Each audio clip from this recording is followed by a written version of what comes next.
Good morning. I'm calling to order the House Committee on Labor. It is Friday, August 22nd, 2025. It is 10:03. We're in conference room 309. This is going to be an informational briefing. The purpose of this briefing is for the committee to receive an update from DHERD regarding the various recruitment efforts that they're doing statewide to address the vacancy rates across the various state departments. So to begin, we have Director Hashimoto with a presentation. Feel free to start. Okay, great. Thank you. Good morning. Good morning, Chair. Morning. Both chairs, thank you for coming. I have with me this morning Deputy Director Brian Ferruto and my Executive Assistant Aaron Connor Jerome, who have helped prepare the presentation, and I may be referring to them throughout the presentation. So let's go ahead and get started. First of all, thank you for the opportunity to provide an update on DHERD's hiring programs and to share with you some of the projects that we're working on, either right now or on the horizon. First of all, I'd like to talk about our Wiki Hire program, which is an accelerated pathway for applicants to enter state government. It provides an accelerated way that applicants can access many vacancies across multiple departments by submitting their application. And DHERD's commitment when we engage a department to use Wiki Hire is that we commit to screening those applications every 2 weeks. And so we provide a department with qualified applicants that we've received within that last 2-week period. So we've been very successful in many of the jobs that we've had under Wiki Hire.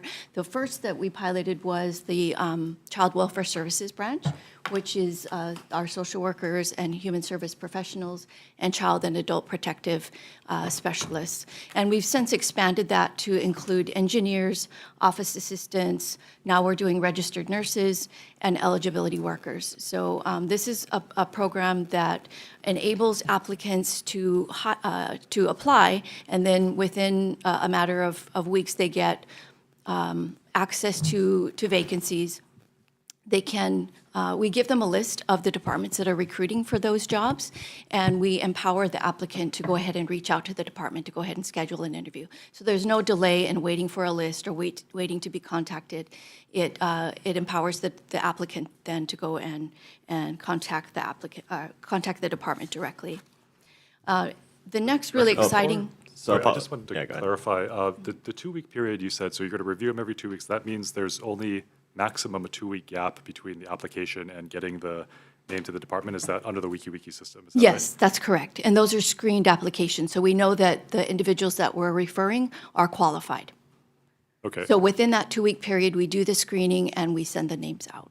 And I'm sorry, I missed the portion where you said, so when someone is screened and qualified, you allow that applicant to also get in touch with the department directly, so it's like a two-way, either could call each other? Yes, correct. So it's a little different than the way we run other recruitments, where we send the list to the department HR office of the qualified applicants, and then they forward that on to the manager, who then contacts the applicant. And oftentimes that can result in delays, right, that whole process.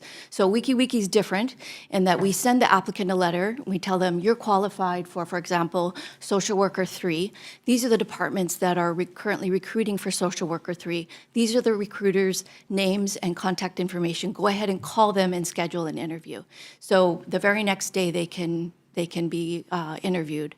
And the managers and the departments that agree to participate in Wiki Hire also make a commitment to be available to interview those interested applicants quickly. So the whole idea is to accelerate the recruitment process. Do you have data on effectiveness for that? I don't have it with me, but we can provide some if you'd like. Thank you. So I understand that the presentation kind of goes by program. So perhaps after every program, we could have a moment for questions by the committee, and then once we're done with all those questions for that program, we can move on to the next one. Is that right? Go ahead. Yeah, interrupt me anytime. Okay, perfect. So if we're going to move on to the next one, I do have some questions regarding the Wiki Hire. So how are the specific positions qualified for this accelerated recruitment process? Really, it depends on the type of job. Typically, the jobs that we try to put into WikiWiki are jobs where there are many vacancies because we're continually recruiting. It wouldn't be appropriate, for example, for a position that's, say, or a class of work that's a single position, because we want to be able to consider all applicants at one time. WikiWiki is more likely to be used in situations where there are multiple vacancies. So if we get a great applicant on day one, we can hire that person. If we get another great applicant on day two, we can also hire that person, and so forth until all of our vacancies are filled. So it's really used strategically when there are a lot of vacancies in a particular class, and oftentimes it's generated by interest from the program, because it requires the managers to buy into this program and to be, like I said, readily available to interview continuously and to take those phone calls and to be available. So we want to make sure that departments that participate in WikiWiki are committed to making that work. Okay, no, thank you. My second question is regarding the timeline for the WikiWiki Hire program. It sounds like the average timeline is 2 weeks from what, I guess, being connected to the candidate and then hiring the candidate. Does that sound about? Not exactly. So Okay. our commitment, DHERT's commitment, is that we turn around applications, qualified applicants, every 2 weeks. So any application that we receive between day 1 and day 14, we will screen and then refer those on to the department. And then another 2-week cycle, right? So it's basically every 2 weeks, we're making sure that any applications that have been received in the last 2 weeks are screened promptly and then referred to the department. What they then do and what the applicant does is outside of our control, but we do encourage departments also to access, even if they don't get contacted, they can still access the names of those individuals who are qualified and can reach out to them as well. So it works both ways. Applicants can call, as well as the departments, the managers, and the HR offices can call the qualified applicants, because we provide them a list of who we've deemed eligible, and they can also make contact and schedule interviews. So for comparison, how does this 2-week time frame compare with the standard administrative procedures when it comes to recruitment? How long, right, 2 weeks versus what?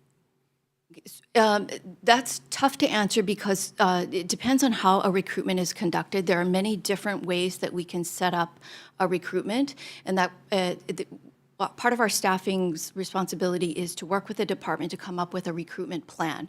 So, for example, like I mentioned, if there's just, say, one managerial position and it's a difficult to fill, it's a very specialized field, we may decide that we're going to take all applicants, or we're going to conduct a recruitment for a particular time frame, say for 30 days or maybe even as long as 2 weeks. It's really up to the department to help us gauge how long would be appropriate.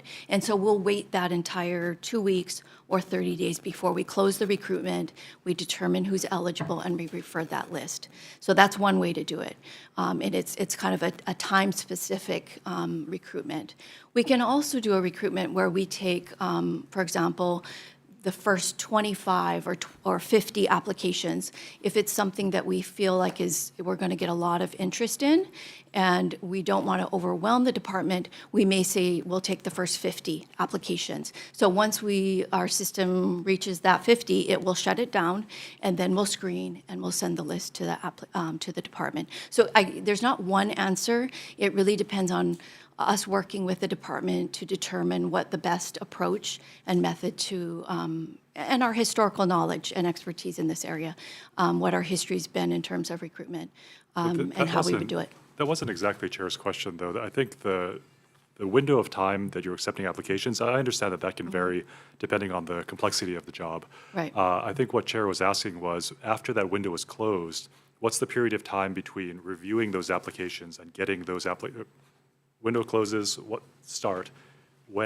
how long does it take for the departments to actually get the list of qualified candidates?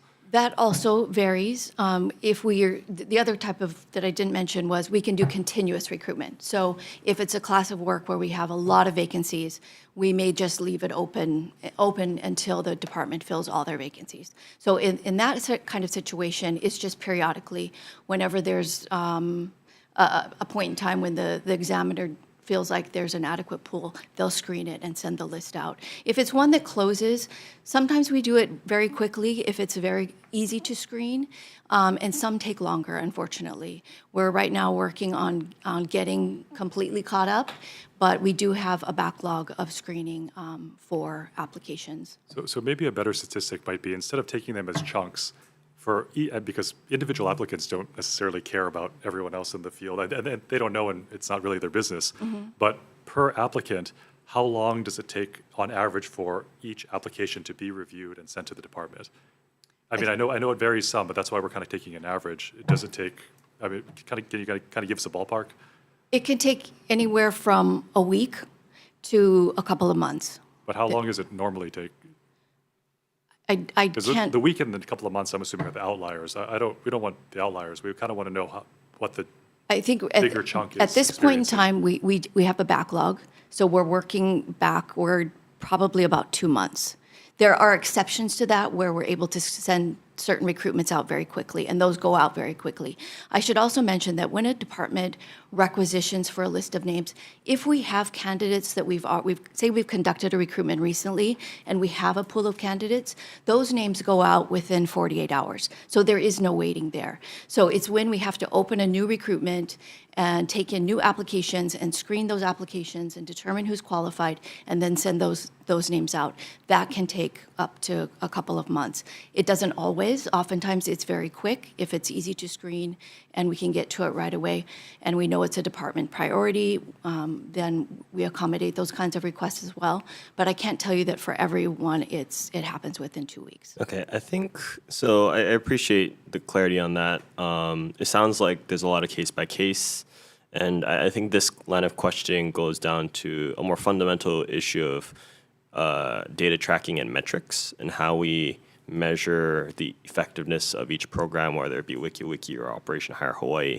And so maybe after we review all these slides, we could go into a little bit deeper discussion regarding these metrics. But for the WikiWiki Hire, there are very specific positions that have qualified and are participating in the program. So I think it'd be helpful for the committee to maybe for the department to look at, say, I don't know, a land boundary surveyor from transportation and say, look, this is how long it took before WikiWiki, and now this is how long it takes during WikiWiki. Just, even a specific position like that, I think some metrics would be helpful. But we do have a number of slides to go through. So does the committee have any? Okay, one more on Wiki. Janae? Okay. Chair Matayoshi, you could go ahead with. Yeah, something stuck out to me about Wiki, which I really like the program, by the way, or this concept. We had talked before about the merit principle and how each applicant for a position needs to get an interview, otherwise otherwise we're not following the merit principle.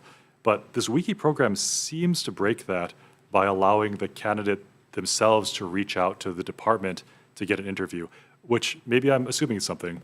I'm assuming that once the candidate gets the ability to do that, they can call them up, and if they get the interview and they like them, they can hire them without having to interview every single other person on the list. Is that true?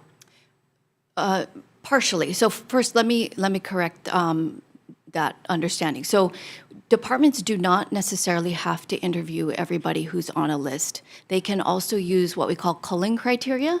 So what DHER determines is which applicants meet the minimum qualification requirements. And each class is specific educational or experience or certification, so forth, Yep. which constitutes the minimum qualification requirements. But when we send out a list, a department can also decide that they are going to cull that list and say they're going to start with individuals who they would deem to be more than minimally qualified, exceptional candidates. And they can start the interviews with those candidates without having to interview everyone on the list, as long as it's that Right. criteria is done fairly and equitably and evenly across the entire applicant pool. And before they review the applicants at Yes, all, right? Okay. right. And it's to ensure that there's no discriminatory bias in their But that's really culling. just when the department's starting. What I'm talking about is if person A, if I apply to it, you, through the hiring process, you send me a letter saying, hey, congratulations, you're qualified. Call these people if you'd like an interview. And I call them, I can get that interview, but do I then still need to wait till that department interviews everyone else, even in the called list, in order for me to get a job offer? Or can, if they like me, can they just hire me? They can just hire you. And Okay, it's so that- basically that like a does- first come, first serve. Which, again, I like. Don't get me wrong, that's a positive, I think. Mm-hmm. But it seems to conflict with the merit principle, as we had previously discussed, wherein they do need to call every single person on that list, however called they want it. Now you're allowing the applicant to call them, do one interview, and get hired. So is that consistent with the merit principle? And I hope the answer is yes. Yes, Don't get me wrong. it is. It is Okay. because everyone is, all of the applicants are given the same opportunity to call and get an interview. And as I explained earlier, we use But if WikiWiki they're able to strategically when there hire- are many vacancies. Right. So like I mentioned, we get a good candidate on day one, right? We hire that person. There's still, like for example, eligibility workers, there are dozens of jobs available. So Totally even agree. somebody who calls on day two and we deem that person to be also a great hire, we can also hire that individual. And so we don't typically use WikiWiki when there's just one job, right? We want to Yep. make sure that there's a level playing field. So again, it's used strategically when there are many vacancies. And I would say that because everyone is given the same opportunity to call and schedule an interview, all the letters go out at the same time, they're all given that same opportunity. They all get the same opportunity, but let's say Jackson applies too, and I apply at the same time, and I call you first. Do you have to wait till Jackson has a 24 hours, 48 hours, 72 hours to call you? Or if I call you immediately, can I get hired and then Jackson's just out of luck? Because, I mean, we both have the same opportunity. But do you see where I'm going with this? I do. Okay. I do, but As long as if your opinion is consistent with the merit principle, I like that. But it does seem to be a stretching of the merit principle from what we had previously discussed. So I'm hoping that we can continue to go down that line in the future. But thank you, Chair. I don't want to take up. Any other questions regarding the WikiWiki Hire program from the committee? Okay, seeing none, yes, we could please move on to the next slide, Okay. Director. So the next thing I wanted to talk about was Operation Hire Hawaii. I think as you folks are aware, Governor Green signed an executive order in February to expedite the hiring of not only federal workers who are impacted by the possibility of lapse of federal funds, but also anybody else who is interested in joining state government. And so we launched this project in February, and the results have been really promising. Through earlier this week, we've received over 6,000 applications for about 127 recruitments that have been open to date. We've actually closed 81 because we've been able to fill those. We've had 142 individual hires through Operation Hire Hawaii, and we did a big job fair at the convention center in April, and we're planning to do another big event this fall. We're still working on the details for that, but this program has been really successful in expediting the process. And essentially, I won't go into too much detail, but what it entails is when a department decides to post a job under the Operation Hire Hawaii banner, which is a special filter on our website, applications that we receive on a particular day are immediately turned around and sent to any department that's recruiting for that job under Operation Hire Hawaii the very next day. So they have access to those applications immediately. They are able to then take a quick look at them. They do a little pre-screen to see if the individuals are qualified, and then they can refer those candidates on to their hiring manager, and they can conduct an interview as quickly as humanly possible and make a conditional job offer within 2 weeks. That's our goal, is to enable hiring within 2 weeks. And DHERD only gets involved in screening for the qualification requirements for candidates that they have identified that they want to make a job offer to. And then we do the pre-screen, or we do the full screen at the end of the process. And we give them the blessing, and then they proceed with the hiring and the suitability check. So departments really like this.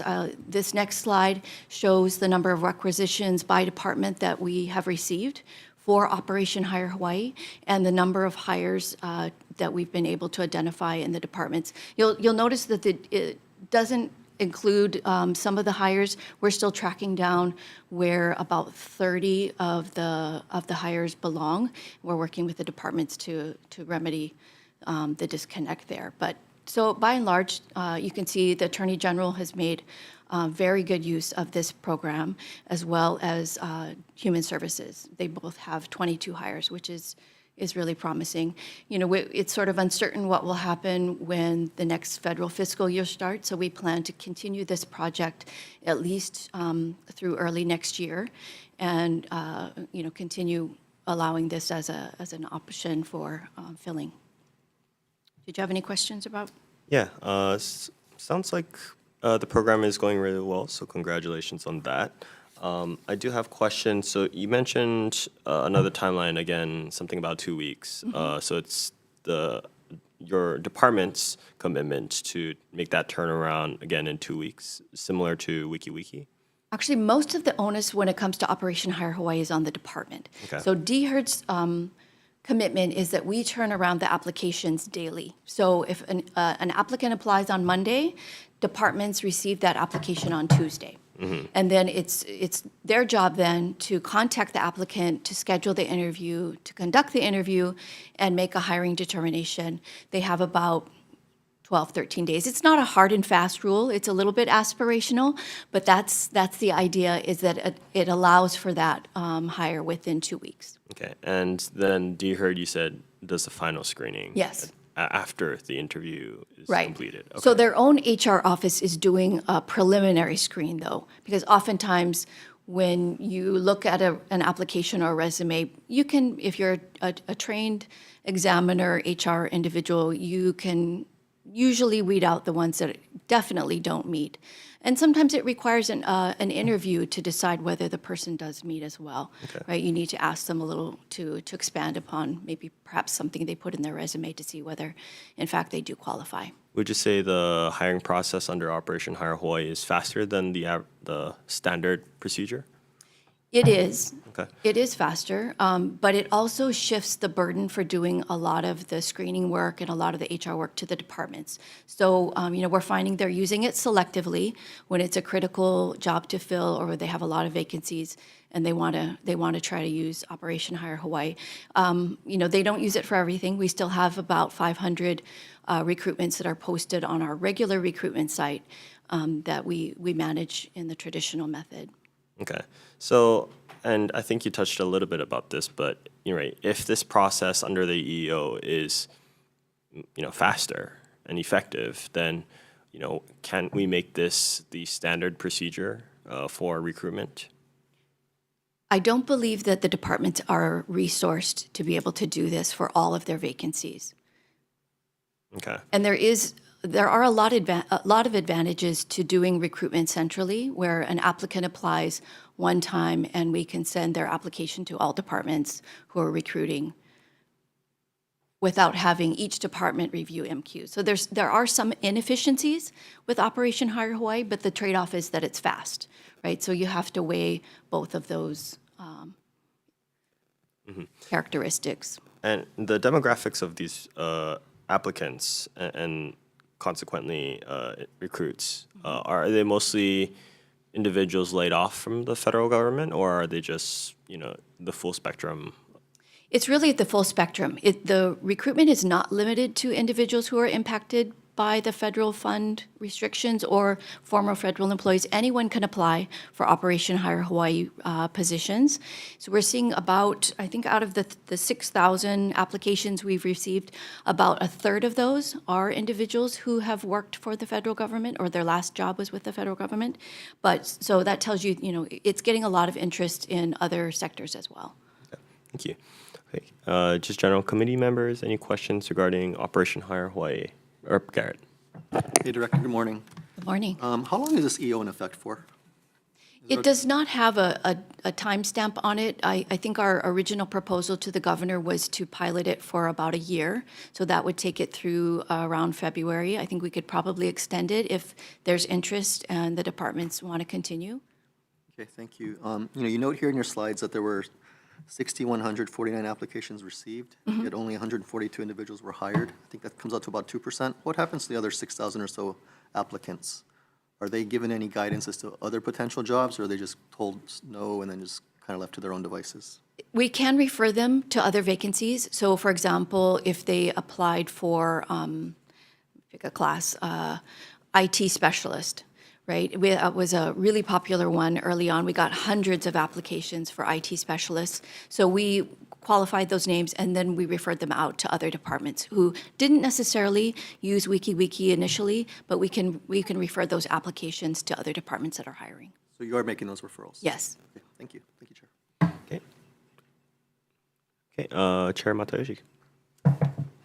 Thanks, Chair. I got to admit, I'm a little irritated. Great program, but when you described it, it is almost exactly the bill we passed 2 years ago into HRS to allow all departments to do something extremely similar to this. So to say that you need the EO at all doesn't really make sense by the law that we passed 2 years ago. My own bill, that you folks can already do the departments can already do this. And when we had talked about this bill earlier, after this bill had passed, you had represented to me that departments were just not interested in doing it, that their individual HR departments didn't have the capacity, that they didn't want to. But now you're showing me numbers that a lot of departments do want something like this when they could have been doing this for years. This process that we developed 2 years ago of allowing the applications to pretty much go directly to the departments for screening, for interviewing, and then a final check with you. I believe Chair Aquino had nailed it down to about 3 or 5 days after, and you guys got the final say in the final version of the bill, which I was fine with. But this process is the bill that passed. I don't understand why we even needed an EO if it's already in law, and B, why did the departments change their mind about this? I'm struggling to figure out why this program is suddenly getting acceptance when you had represented to me that you had told all the departments that they had this ability and no one was using it before. There are some differences between the bill that was passed and Operation Hire Hawaii. So departments don't have to do the full screening. They only have to do a pre-screen. So DHERD still does the full screen on all of the applications that apply, all the applicants that apply under Operation Hire Hawaii. I think that's where departments hesitate taking on the full responsibility, because not only do they have to do the full screen and communicate that with applicants, but then they also have to handle any administrative reviews and any appeals that are generated from deeming a person not qualified. So DHERD under Operation Hire Hawaii still does that work. So this is attractive to them because it only requires that they do the pre-screen, but DHERD still does the full screen and still communicates with all the applicants. But under the final version of the bill, DHERD did the full screen at the end, too, from the applicant that was eventually selected. I remember this in conference. It was a sticking point. I think it still requires them to do the official screening. If it's a class of work that a department takes on full delegation for, then they have to do the full screening, and they are the ones that make that determination and communicate that to the applicant and deal with any ad reviews and any appeals through the Merit Appeals Board. Are you sure? I'm going to go back and check. Okay. But that is not my recollection of the bill. And even if it was, DHERD still would get final approval, so it really would be your sign-off under the bill that previously passed. I believe the bill requires DHERD to do the final approval only for the selectee, for the hire. But I'm talking about the entire applicant pool. So those 6,149 applications, DHERD is screening all of those, whereas the departments do not have that responsibility under Operation Hire Hawaii. They do a pre-screen, and they don't have to communicate with the entire applicant pool. They determine who preliminarily they believe qualifies, and they pass that on to the manager. And then the official screening and determination is still with DHERD, and we are still the ones that communicate with the applicant pool as to whether they're qualified or not. So departments are not responsible for doing that part of it. Does that answer the question? Wait, does that comport with the merit principle again from all of our previous discussions with it? I mean, it's kind of blowing my mind here. I feel like these programs are coming out, which are exactly what I wanted, but they seem to be in direct conflict with what you were telling me before why you couldn't do this.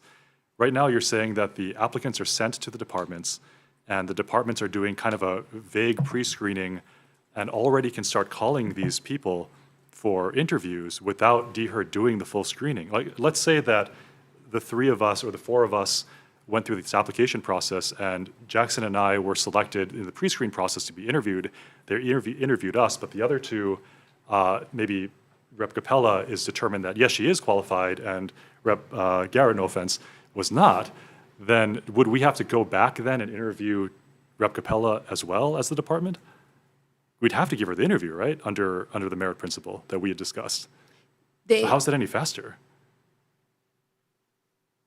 Well, let's start with the first one. Do they need to, if Rep. Capella is later determined by, because you're reviewing all the applications, Rep. Capella slipped through the pre-screening, but you determine that she's qualified, does the department need to call Rep. Capella for the interview? No.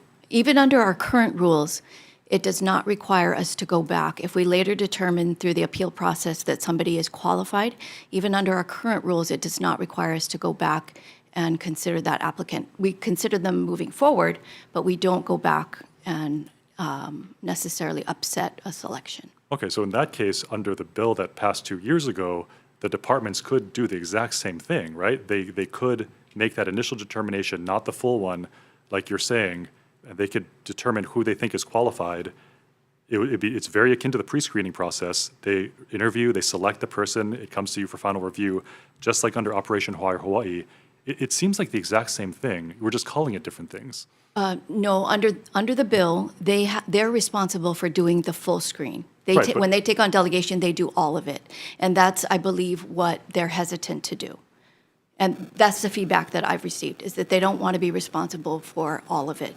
They like Operation Hire Hawaii because it still is DHER doing the full screen and communicating with applicants and handling appeals, but they don't want to take it on fully.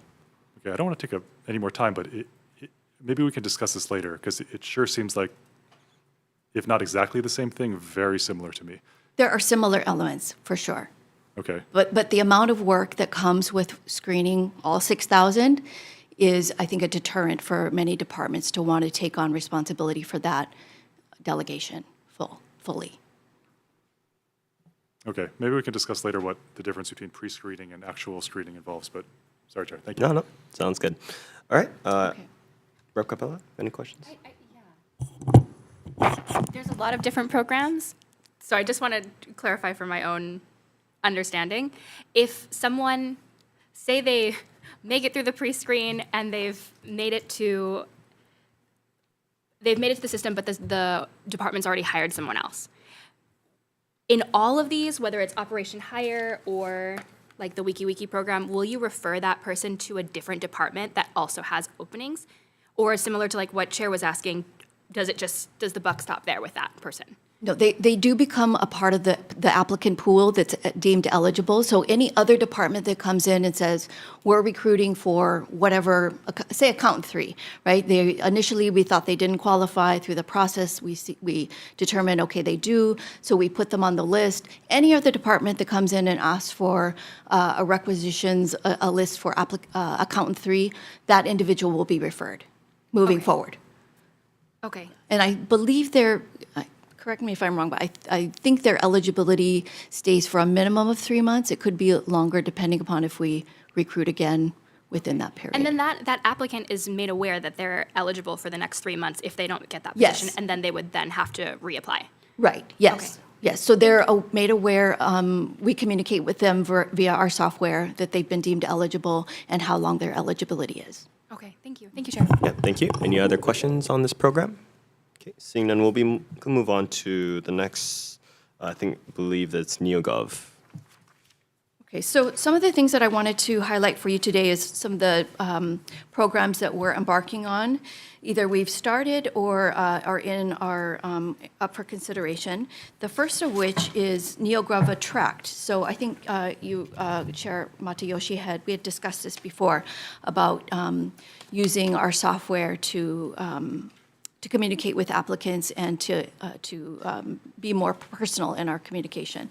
So NeoGov Attract is a feature that is allowed through the NeoGov software, which is the software that we use to collect, to post our jobs and to collect resumes and applications, and then to move individuals through the recruitment process. And so one of the features that NeoGov Attract allows is for us to, for example, we can use it at a recruiting event where we have individuals who attend a job fair register in our system, and then we can track them to see whether they in fact apply, what they apply for. We can send them communications thanking them for attending and encouraging them to apply if they haven't applied.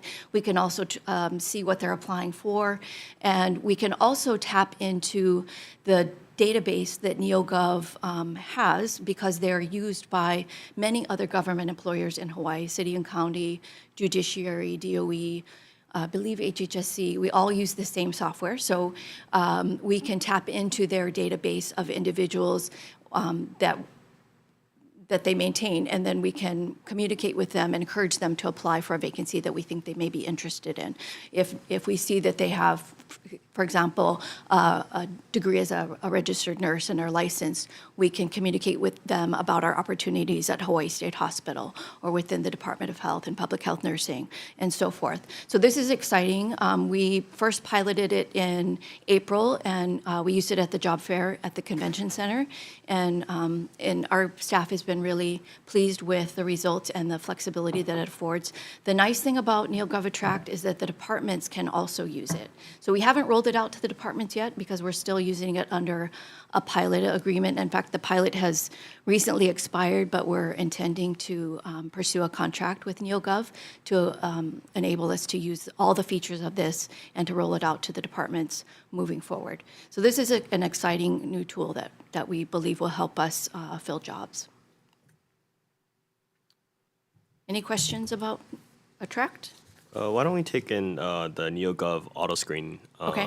as well? So one of the other features that NeoGov allows is for an auto screen feature. So I think everybody's aware that AI is the wave of the future. So the auto screen is a way to use the software to do some of the heavy lifting for us. So we've been talking with NeoGov about how to go ahead and set that up. Obviously, it requires some work on our part to make sure that we set the parameters correctly so that we can accurately screen individuals for particular jobs. But this is a feature that we hope to be using in the near future, and it's exciting. Obviously, AI is going to be a real game changer for our team and help us to manage the recruitment quicker. Okay, thank you. I'm happy to hear that the department's, modernizing its processes through, these softwares. When you said that, I think in the first slide when NeoGov Attract, you'll be rolling this out to the departments in the fall? We need to enter into a contract first. We're working on the Okay. procurement right now, and so we hope to have that in place very soon, and then we'll be able to allow the departments to use the features as well. And you'll be providing the training to the departments to be able to operate this new software? Yes. Okay, Yes. great. The auto screen function, I'm a little curious about. So prior to this auto screen function, what was the process to screen? Basically, it requires our staff to do all the screening individually for each applicant, Okay, right? okay. So now it's much more automated, and I assume it'd be faster. That's the idea, for sure. So we're just in initial discussions with them on how to set it up. We haven't started using it yet, but this is something that we're working with NeoGov on implementing. Okay. I remember during the legislative session, we had discussions regarding certain line item budgets. One of them was the subscription fees for certain software uses. I assume this was this contract included in that It was not. Okay. So it'd be an the, additional. right. Okay. The funds that we received were basically just to kind of bring us up to current on our HRMS, our PeopleSoft contract, the NeoGov, our base. So we use NeoGov for recruiting, and we also use it for onboarding. So there's two contracts related to that, to our NeoGov software, as well as our training software. So it did not include any additional features. But you'll recall that last year, you folks did approve funds for us for recruiting. So we've been using those monies for all of our recruitment initiatives, whether it be piloting NeoGov, as well as our promotional funds and advertising, all of those have been coming Thank out of you. that. Committee members, any questions? Oh, Rep. Garrett? Director, what is the value of this contract with NeoGov? I'm not sure. We've not embarked on a procurement yet, so I'm not sure what it will come in at. The current contract? Oh, the current contract. Ballpark is fine. Maybe 250,000? $250,000. $250,000, okay. Okay, and that's I just said 20 annually. million. Yes, annually. Okay, are there other modules within NeoGov that are available that you haven't been able to procure beyond what you've discussed so far? They do have a number of them, but I don't believe all of their modules are as well developed. NeoGov started as a recruitment platform. I think the state of Hawaii was one of the initial subscribers around 2006 of NeoGov. And they have since expanded into other areas, but we have other software that we use, for example, for training. I believe they might have one around performance management and some other related areas, but they're not as well developed, in my opinion, as we would like to see. Do you have any products related to AI that would help expedite this process? I believe that NeoGov as a company, so it's a, I don't know how to describe it accurately. It's a collaboration of the users, so it's specific to government, and they take a lot of input and advice from the users of the software. And when there's a lot of interest generated on a particular topic, that's what they tend to focus on in terms of making innovations. And obviously, AI is an area that's of interest to, I think, practically every employer. So we are hearing that they're making a lot of upgrades to the NeoGov software, and I don't know what the timing is in terms of rolling out those features, but I'm sure we're not the only ones that are asking them to utilize AI in their software. Okay, thanks for the background. Thank you, Chair. Okay. Chair Matayoshi, any questions? No, I just wanted to give you guys credit. I know I ride you guys kind of hard sometimes, but this is great. I really appreciate you guys. I mean, I know we've been kind of discussing different modules that you guys could use in NeoGov for a while, so I'm really happy that you guys followed through with it. The communications piece, great. I've been pushing the auto screening, kind of using basically AI to review applicants for a while now. It sounds like that's working great. I'm assuming the pilot program, they gave you that freebie that I kind of hinted at. They did. That they would? Okay, that's what I figured they would. did. Because they want to catch you, right? They want to get you Yes. hooked on it. And it worked. So it's like a little bit of, It worked. yeah. So good for them. You could probably extend that pilot program, especially if you're going to RFP. I'm sure they'd be happy to continue to Well, give they- you the addictive They have program. graciously extended our pilot. Yeah, that's what I Perhaps, figured. I'm not sure for how many months past our original. They've extended it 3 times for us. Yes. Okay, Oh, wow. Initially, okay. it was 2 months, then we asked for another 2, and we asked for another 2. We needed new money for the fiscal year to begin, and so now we're in that process. No, I mean, I would assume they'd extend it as long as you would need to, if you're in the process of possibly acquiring it. I mean, they want you to keep using it and get really hooked on it, right? So good for you guys. It's I mean, working. I And really I think appreciate that. our team is really happy with it. They like the ability to reach out to our applicants and stay in touch. And I think the departments will like it as well. And does this, I'm assuming that the auto screen would also comport with kind of the review process would also be kind of merit principle because everyone's going through the exact same screening. So the ones that get screened out, you don't have to go back and re-look at them, do you? Or are they? We if they're out, haven't they're fleshed out all of that Okay. yet, and to what extent. You know, obviously, this is a new thing for us. Yep. So we're going to be watching it very carefully. We're very sensitive to bias, you know, and ensuring that there's no unintended consequence of using AI. So we're going to be cautious and careful, but we also understand that that's the way that, you know, this industry is headed, and so we want to be on board. Yeah, and for the communications thing, I think that's great because so many times we've heard people just don't hear anything for a long period of time. So using that to at least tell them that you're still reviewing it or they're still in the process is great. But great job, guys. Appreciate it. Thank you. Certainly. Representative Garrett, you asked about our funding, and I just did want to, this is going to be a tight year, we all understand that, but that is going to have to come out of our base budget for the attract. That's going to be about $130,000. Thank you for asking that. Thank you, Deputy. Does that include the auto screen too? Because there's two different modules, right? Auto screen is actually something that is currently built in. Full-time? Well, it's currently been built in. Okay. Initially, there were some issues with getting other states, involved, because, like Director said, every government was a little bit apprehensive toward AI, and so now as everyone is moving in that direction, auto screen has been included. It's been included for about a year now. Admittedly, we are a little bit late in terms of the other states, so hopefully we'll get that implemented soon. Other AI issues, however, NeoGov continues to work on, and so we're hoping to see more rolled out. Okay, thank you.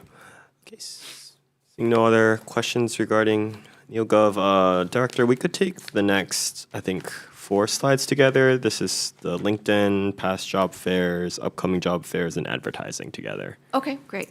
So I think you folks are aware that we have increased our presence on LinkedIn, and it's a lot of that is attributable to my assistant Aaron, who managed our account. We inherited the state of Hawaii's LinkedIn account in 2021 and have since grown it from about 14,000 followers to now over close to 26,000 followers. And we've also built out our presence on there. We have a landing page we highlight different career groups. Rather than focusing on specific departments, we've chosen to leverage sort of our tabs and to focus on career groups so that we can hopefully highlight more departments that way. And it's been good. We've been we're pleased with the response that we're getting from LinkedIn. Obviously there's a challenge geographically when we get a lot of interest from mainland candidates, but our labor market is primarily local, but we're still pleased with the results and continue to use LinkedIn as well. They have a feature that's similar to Attract where we can communicate with applicants, but in terms of it's costly and we have to designate one individual to do all of that work. Whereas with Attract, basically all of our users can use the features, and that's what we like about the Attract versus LinkedIn. Job fairs, I just wanted to, again, highlight the fact that DHERD is out in the community. We, over the last 2 years, will have done upwards of 80 recruitment events. I think it's really important, although we like to use technology, we like to do things in the cloud. We also want to be accessible. We want to be out in the community. We want to give applicants an opportunity to come and talk directly with departments, with managers, with HR folks, and with our team, and really engage with them on a personal level. So recruitment events give us that opportunity just to have one-on-one time with applicants. Last year, we did about 41 recruitment events. And this year we're on schedule to do pretty much about the same amount. We go to pretty much anywhere and everywhere we're invited. We also organize and plan and execute our own recruitment events. We've been piloting various different models for recruitment events, one of which is a rapid hire, where we take applications in advance of the event and on the day of the event, and we pre-screen and pre-qualify individuals, and then we invite them to come for either an on-site interview or an interview back at the department's location shortly after the job fair. And those have been really successful. I think we had one earlier this week. We partnered with the Department of Agriculture, and they were really happy with the results. I got a message from Chair Hurd, and she was ecstatic with the turnout. They had scheduled about 17 interviews on the day of the event, and they had more scheduled for the following day. And the exciting thing was everybody showed up. There were no no-shows for that event. So that's really promising. And we're willing to partner with departments that want to put on those kinds of events. The job titles that we have shown here are jobs that we've specifically highlighted at some of these recruitment events to try to make a big dent in vacancies.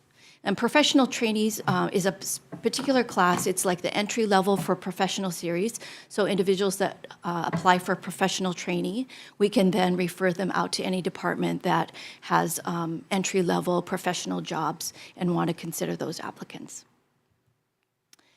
In terms of upcoming recruitment events, these are just some of the job fairs that are on schedule for the remainder of the year. We, like I said, we've accepted invitations to anybody who will have us, and our project team is excited to partner with UH Manoa, with the community colleges, and other employers to highlight our jobs. I think we've done recruitment events as well with Hawaiian Airlines, who recently had layoffs. So we're receptive to those kinds of invitations as well. I just wanted to say, I'm going to do a shameless plug. We couldn't do all of these events without the recruitment team. And these are the ARPA project team members that we put in place about 2 years ago. And really, none of this would be possible without those positions and the funds that came with that. So I know we put in a request this past year. It wasn't approved. We'll hopefully have another shot at keeping that team on board, because they're really integral to making these kinds of events happen. Advertising, I think you folks are aware, we've been trying to get out there, get the word out that the state is a great place to work. Excuse me. We've been doing advertising at UH Manoa Athletics, both basketball and volleyball. We had advertisements on all of the buses on Oahu. We had advertisements in the malls. We've also done ads on Facebook and Instagram and the consolidated theaters. And really, we're open and receptive to any kind of marketing that is affordable within our means to get the word out that the state is hiring and we're looking for talent across the board. Some of these things will continue in the next fiscal year. We're kind of studying where we need to put our dollars to get the best bang for the buck. I think I'll stop there and ask if there's any questions. No, thank you. I do want to circle back to the job fairs, and you had mentioned the rapid hire pilot that you are deploying at some of these job fairs. It sounds like a great tool to expedite recruitment, and clearly, based off of your testimony, it sounds like departments are very happy with it. Is this something that can be done regularly at every job fair, or are there certain limits, resources or otherwise? It does require a lot of coordination and space, so it depends on where we can do. Thank you so much. Where we're doing the job fair. So some of the job fairs are not our own, right? We're a participant, and so we don't necessarily have the space available to conduct on-site interviews. And in those times when we're not able to do it, we may do something next best thing. We've had, I think at the Capitol Job Fair last year, we had every department come with appointment times and dates already set aside. So when they had applicants approach their table and we pre-screened and we pre-qualified individuals, then they were able to make appointments back at their, and schedule interviews back at their work site for the coming days. And so we try to work within the circumstances that we have. We do like to have the on-site interviews if the programs are amenable to that, but it, again, requires the supervisors and managers to attend and be available for the duration. So it's not appropriate for every job fair, but we do make it available when the department is interested in that kind of event. Thank you. And right, it sounds with 41 job fair events, that's pretty impressive. I know other agencies or departments conduct their own job fairs for their own vacancies. Are you guys always invited to these job fairs to help with the pre-screening or streamlining of the recruitment? Oftentimes, they will invite us or we'll collaborate with them. I think some departments, for example, Department of Labor, right? They're very good at doing job fairs, and so they do a lot of their own events, not necessarily just for their own department, but in terms of workforce development and that sort of thing. And we do go to many of their events as well. Okay, thank you. Okay, committee members, any questions? Okay, seeing none, Chair Matayoshi, any questions? Yeah, thank you, Chair. We talked about this before, but is it, I guess I'll start from the basics. Is it a legal requirement that the supervisors or managers at the specific department need to do the interviews? It is not a legal requirement, but it's typically a responsibility of a supervisor or manager to do the hiring for their positions. Okay, so it wouldn't violate any law or any kind of regulation if DHERD were to, and I'm not saying that I'm not saying you need to do all the interviews for every single job, but could DHERD do the hiring, or I'm sorry, the interview process for, and actually maybe even the hiring decision for some of the lower level positions, like the ones kind of listed at the bottom of your list, the more clerical positions, professional trainees and such? Logistically, I don't believe that would be feasible. I think in one of the later slides, you'll see that, for example, for office assistant, last year alone, DHERD qualified over 1,450 applications for office assistant. So that volume, we simply don't have the staff to conduct all those interviews. And I believe it's really important for managers to hire their own team. And not every office assistant is same. Although it's a generic title, it is used in many different job settings. And so I think it would do a disservice to the applicant too, because they should come to an interview and have their questions answered about what is the nature of the job. And DHERD is simply not qualified to speak on every job. You know, I don't know what office assistants, say, for example, do in the Department of Land and Natural Resources versus the Department of Tax versus Department of Corrections and Rehabilitation. And I think we owe the applicants the respect and the ability to answer those kinds of questions, to talk about the job, to talk about the culture, what they could expect in a workday, what the expectations are for their performance. And DHERD simply isn't, we don't have the bandwidth to be able to have that kind of expertise for every department and every specific vacancy that we're recruiting for. And I'm not saying that with your current staffing you should either, or that you have the capacity either. You just said something that kind of put up a red flag in my head. You said that that the applicant should have the opportunity to interview with different departments, because even if it's a clerk 2 position or whatnot, a clerk 2 may not do the same thing in DLIR as DLNR or DOT or whatnot. But I thought that wasn't the case. I thought that the whole point of equal work for equal pay was that they are doing pretty much the same thing. Otherwise, they would be a different classification. Is that not correct? The specific duties and responsibilities vary. So you might have an office assistant in the Department of Land and Natural Resources, which processes camping permits, for example. I'm making this up, of course, because I don't really know exactly what they do. But I can imagine that perhaps they're reviewing, they're determining what's the capacity, they're looking at the applications, they're issuing documents. There may have a lot of public contact versus an office assistant who is in the Department of Taxation, where they're perhaps processing tax payments and, doing the paperwork to process returns. And so one may have a lot of public contact. One may sit behind a desk and deal primarily on a computer and deal with internal constituents.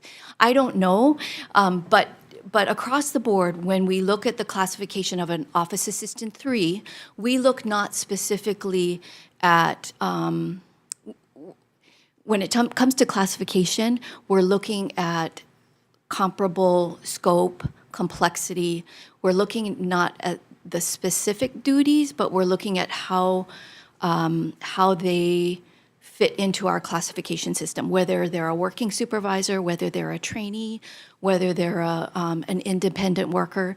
it's more at that level that we consider to be equal pay for equal work. So not equal in the terms that every job duty is exactly the same, but when you look at it at the complexity of the work, that's where we're looking at Well, consistency. Maybe not every job duty, but surely maybe potential job duties of what they could be asked to do would be what I would think would be equal work for equal pay.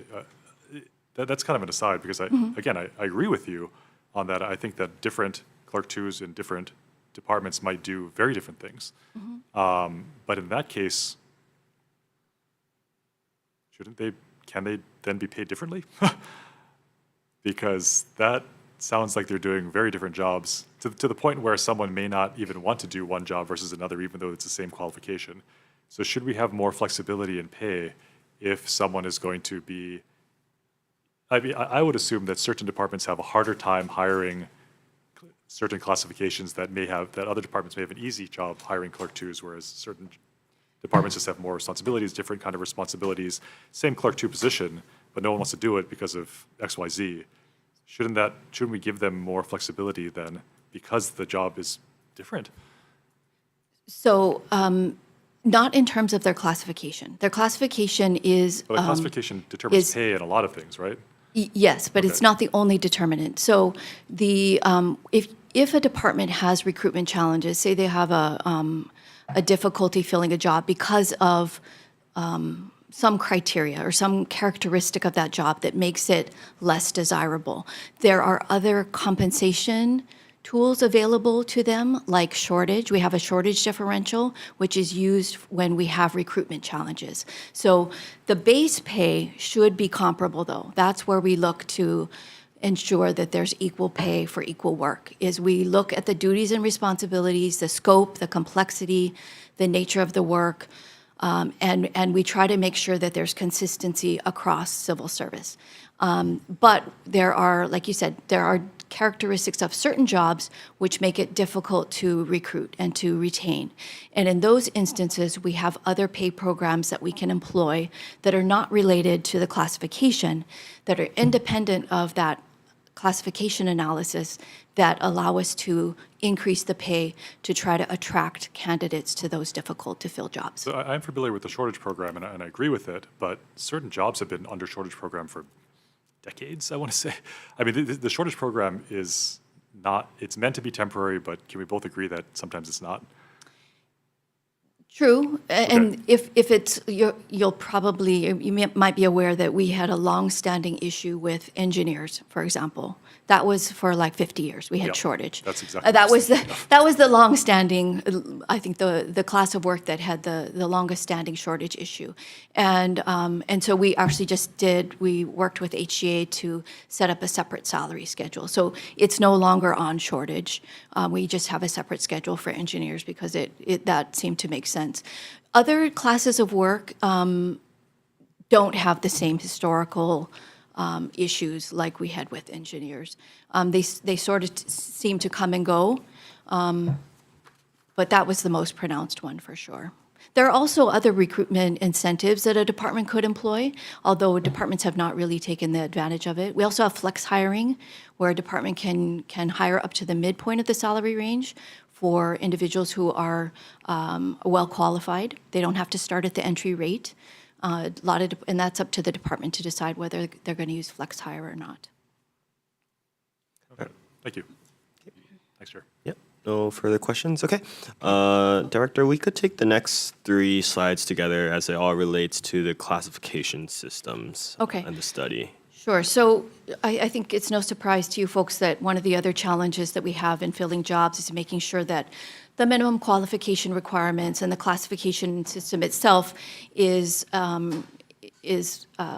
current and modern. And so we've done some things recently to try to help certain departments with filling their vacancies. The most recent of which was we worked with the Department of Agriculture and Biosecurity to update their plant quarantine inspector series, and we've retitled it to Biosecurity Inspector to be more consistent with where they see that job series headed.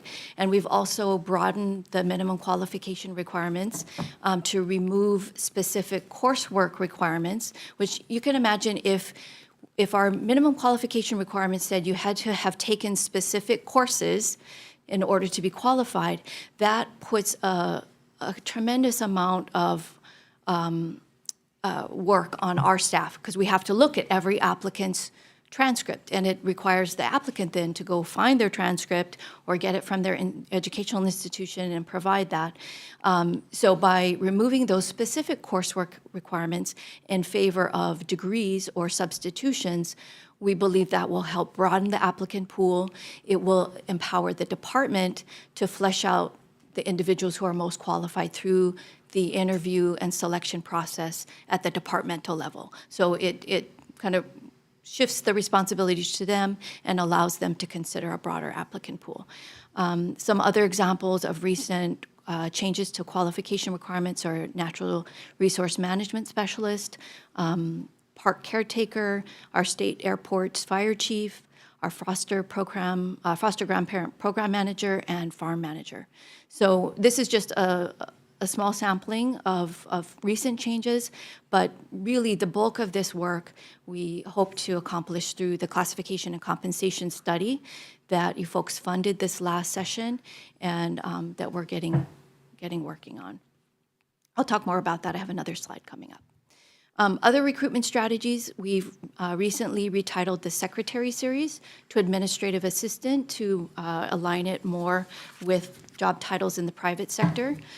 We've also changed our practice in terms of accepting degrees. We now accept baccalaureate degrees, individuals who are within 3 months of completing their degree. So we'll begin taking their applications at that 3-month mark, so they can basically go through the application, the screening, the interview process, and have a conditional job offer ready when they're finished their degree. I mentioned recently, I just mentioned about flex hiring, so departments can use this flexible hiring rates policy to hire qualified individuals up to the middle of the salary schedule. We also have recruitment above the minimum, which allows departments to hire above the minimum pay rate all the way up to the maximum if they have documented recruitment challenges and they believe it's due to pay. So we don't usually approve that right away. We'll have them at least try to fill it, and if they come in and say, yeah, not successful, then they can request for recruitment above the minimum. And again, we're going to be looking to our classification and compensation study for not only ideas and best practices on other compensation tools that we could employ, but also to look at minimum qualification requirements, retitling, even just the structure of civil service. I think you folks recall, I've mentioned an example where we might have, 7 different levels of us in a series. Do we really need that many levels? Is that really serve civil service, or can we reduce that to a more manageable number? Here's the timeline for the classification and compensation study. And this is set by Act 180. We hope to have an interim progress report to you folks in February and some draft recommendations by next October. We are in the process now. We've asked for the funds for that study to be released and are just waiting for those monies to be released. We're also in the meantime working on the procurement document so that we can hire a vendor to work on that study with us. And I'll stop there in case there are any questions. Okay, thank you, Director. So kind of working backwards, starting with the classification study, this timeline highlights that the interim progress report to the legislature is next year, February. So is this just a progress report based off of what the department has been doing on reclassification already, separate from the reclassification report? No, this will be a progress report specific to this study. Okay. So where we are in terms of, we hope to have a vendor in place by that time. So I can't imagine that, and we also will hopefully we'll know how much the study's going to cost us. We have a limited budget. And I think I've shared with you folks previously that we're not certain that that will enable us to review all the classes. If it does not, then we will have to, of course, prioritize which classes, either by bargaining unit, by career group, by department, that we look at first. I suspect that it will probably be by bargaining unit, simply because we look to classification within a bargaining unit. Our comparisons in terms of classification and pricing are by bargaining unit, so that to me makes most sense. And so that's the kind of progress report that we'll try to provide you in February. It's kind of a temperature check as to where we are in the procurement and the process of embarking on this study. Okay. And the recruitment above the minimum, that particular strategy, how long, is there some kind of criteria that the department has proven that they've tried to recruit for this position within, for past 5 years or something before they could qualify? Yeah, we don't make them suffer for 5 years. If they've recruited a time or two, then we're likely to approve their request for recruitment above the minimum. And like I said, they can already go up to the midpoint for individuals who are highly experienced or qualified. Right. This enables them to go actually up to the maximum. And oftentimes, we have also historical knowledge of our recruitment history with a particular class, so we can oftentimes validate their recruitment challenges without too much, effort. Okay. And the again, related to reclassification, retitling the secretary position to administrative assistant. I know office assistant is probably one of the largest positions with the vacancies. So I'm curious, has changing this title, made an improvement in recruitment efforts, or? So office assistant is still an existing class. So we took actually the secretary series and made them administrative assistants. So we still have office assistants. And that was a modernization many years ago, and it rolled together. We used to have a series, a clerk series. We had a clerk typist series. We had clerk stenographer series, and all three of those series were rolled into one series called office assistant. So that was sort of the first iteration of modernizing and consolidating related classes of work. Understood. Okay. Thank you. Committee members, any questions? Okay, no. Chair Matoishi? Yeah, thanks, Chair.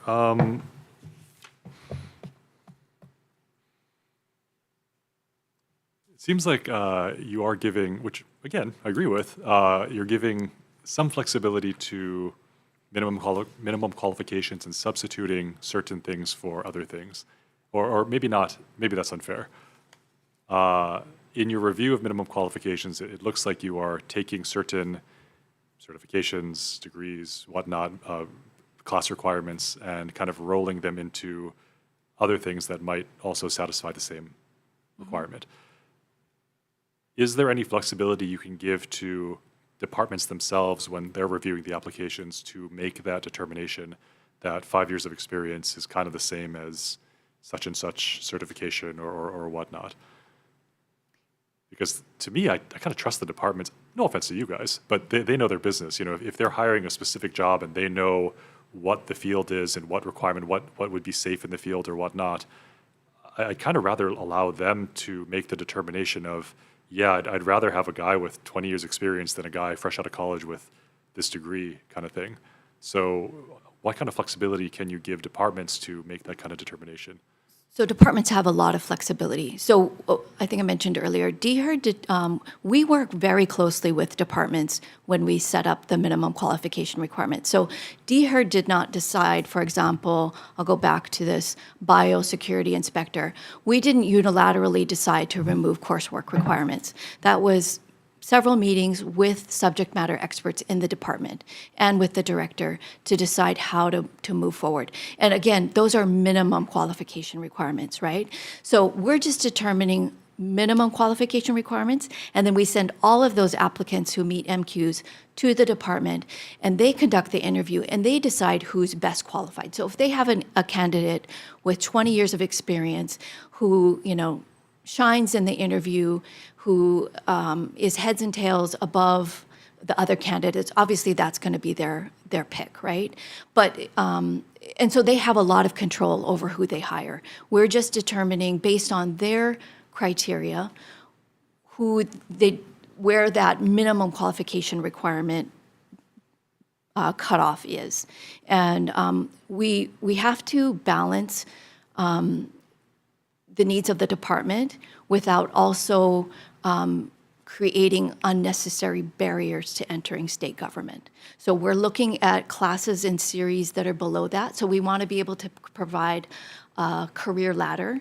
So we're looking at consistency across the series, across the bargaining unit, and we're looking at jobs that lead into those, right? Because we don't want to have something that has 20 years as a minimum qualification requirement, then nobody's ever going to get there except for that one unicorn is going to qualify. So we're looking at series that feed into that class of work and making sure that there's not a disconnect as well. Okay, no, So- that's fair. In that same line, or maybe in a similar line, I mean, you said that sometimes you'll meet with departments and they'll kind of guide you in the minimum qualification changes and things like that.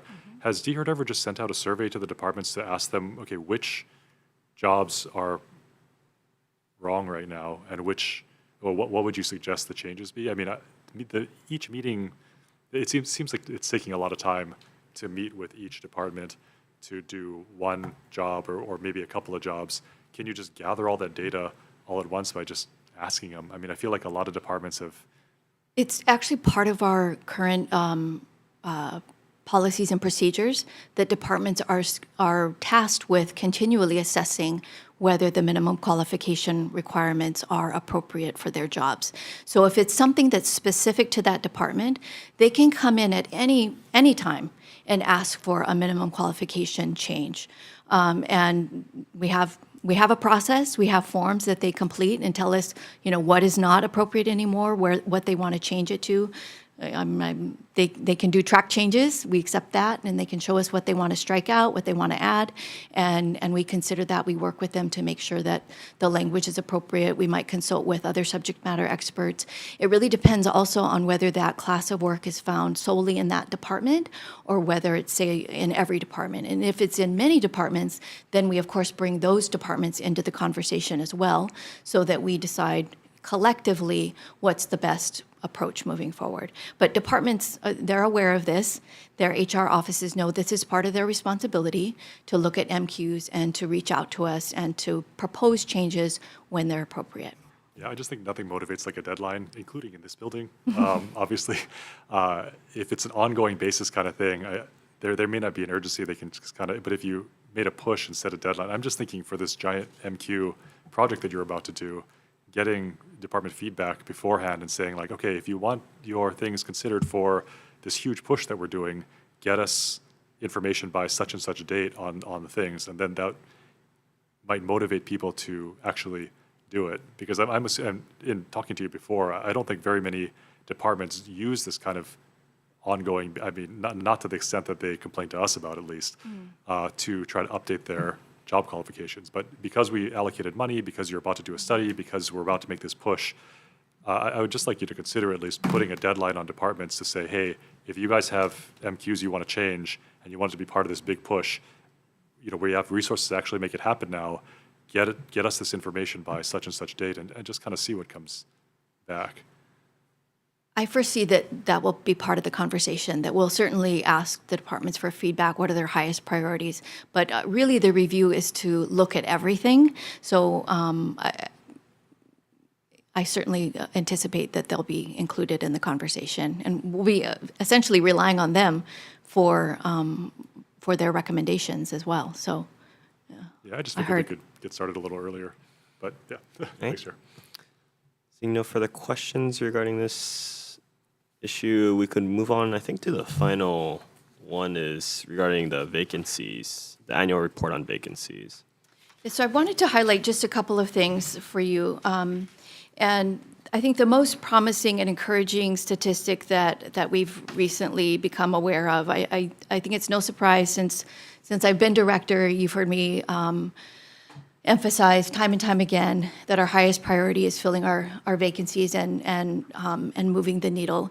And this slide demonstrates that between, and I'm looking at civil service because I think as you folks know, exempt positions are in the departments. They fill their own exempt positions. Those don't come to DHER for recruitment. So our job is really to focus on filling civil service jobs. And between June 30, 2023 and June 30, 2024, we made a dent. We added 248 to our head count. These are actual head counts of civil service and exempt employees. So we added 248 hires. And the significance of that is that we not only filled all the individuals that left state government, but we added to the ranks. And I think we saw that in a reduction of our vacancy rate. Prior to that, the vacancy rate was at 27%. So adding those 250 plus the cleaning up of some of our position counts, it caused the vacancy rate to drop to 24%. And then you'll see between June 30, 2024 and June 30, 2025, we've added approximately 600 to our head count. So that to me is an indication that we're doing the right thing, that these strategies that we're employing, the outreach, the promotion, the project team, they're working because we're getting very close to where we were pre-COVID in terms of numbers. And all of this data will be captured in our next workforce profile that we provide to the legislature every year. But I just asked our team to run this one specific number so that we could sort of take a temperature check on where we're at in terms of recruiting. And I'm really pleased with this number. I think it demonstrates that what we're doing is effective and it's working. And our departments are really trying to fill their jobs and they're doing a good job of it. So next slide. This is actually this is old data. This is in the current workforce profile, but you can see sort of a breakdown of where our workforce is. When we look at numbers, the Department of Transportation has the most civil service vacancies. They also have the most delegation in terms of recruiting. When we add in exempt employee counts, then the Department of Health has the most total employee count at 2,448, which is about 17% of our workforce. So this is just for your information in terms of counts and employee counts. So these are employee counts, not vacancies, I should point out as well. So one of the other reports that we provide annually is our annual report on vacancies. And again, this report will be updated for I think it's cut off in November. So you'll get basically most of 2025, calendar year 2025 in our next update. But what I can tell you is that there's been a tremendous increase in activity in terms of recruitment. And so Representative Matayoshi, I know you were talking earlier about why are there delays in certain things. And some of it is we're doing a good job promoting the state, and that has resulted in a lot more applications, a lot more volume, which is outside of our control. We're doing our best to try to keep up. It's those 6,000 Operation Hire Hawaii applications that weren't really factored in to our workforce, but we've been trying to keep on top of as well. So, this is a good thing, but it's also stressing our team in trying to keep up. Applications have grown in the last 3 years from under 20,000 to over 30,000. We've received 28,000 just in the last 7 months. So we're on track to exceed our highest number by far. We've also screened a lot more applications. We've set out a lot more lists to departments, which has generated in obviously a lot more hires. And we've also qualified a lot more individuals. From 27,000 to over 52,000 last year. And just this year up to July, we've qualified nearly 29,000 individuals. So a lot of increase in activity. But you'll have the more current numbers come December is when we'll issue the new report. So this is a page from our current Act 57 report. You can see how the vacancies, that middle column, how they trended up from 2018, there was a vacancy rate of 18%, 2019, again, 18%, then it climbed to 20%, 20%, 23%, 27%, and then finally last year, we hopefully turned the corner, we're down to 24%, and like I said, with those even 600 additional hires up till June 30, 2025, even if we even with those additional hires, I'm confident that that number will come down, the vacancy rate will come down. Here's sort of a snapshot by department in terms of the vacancy rate. And again, this is 2023 data compared to 2024 data. So every department, with the exception of, I think, 2, have made progress in filling their vacancies. And we'll update this table as well in the vacancy report to give you a department-by-department progress report in terms of filling civil service vacancies. But this is, again, everybody's trending in the right direction. We added this table a couple of years ago. I think it's valuable to sort of know what classes of work we have a lot of vacancies, and this is by position, title, or series, and the sheer number, highest to lowest, of vacancies. And the ones that are bolded are classes of work where we've made particular progress. Office assistant is one. I think when I first came to DHERD, there were well over 500 vacancies. We're now closer to 395. Engineers, through the compensation program that we rolled out, the different salary schedule, we've been making progress on hiring engineers, which are critical for housing and homelessness. And I think we have about 11 departments that have engineers of various types, so that's promising. IT specialists, registered nurses, even things like account clerks and general laborers, we've been making progress in. Near and dear to my own heart are HR assistants and specialists. We've been making progress there. These are the folks that we're going to rely on if we're going to do more delegation and expect more of departments. So that's really promising as well. So we'll update this. One of the things that we added this last year was that second to right column, the number of qualified applicants. I think that's important to share with the legislature and with administration that there are interest in these jobs, and DHERD is not just sitting back and not doing anything about it. Like office assistants, we've qualified over 1,400 applications for those jobs.